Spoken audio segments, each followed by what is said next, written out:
ధరణి లోపల నేను తల్లి గర్భమునందు పుట్టినప్పటి నుండి పుణ్యమెరుగా ఏకాదశి వ్రతం వెన్నడుండగలేదు,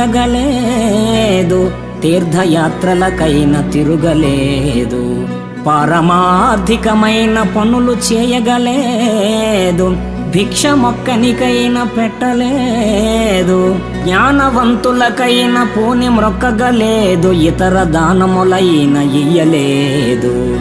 నలినదల నేత్ర నిన్ను నే నమ్మినాను, చేరి రక్షింపవే నన్ను శీఘ్రముగను.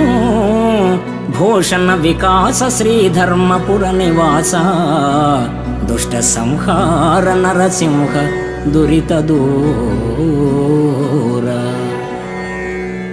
ఓ ధరణీపతి, పుట్టినప్పటి నుండి పుణ్యకార్యాలేవి చేయలేదు, ఏకాదశి ఉపవాస వ్రతాలు ఆచరించ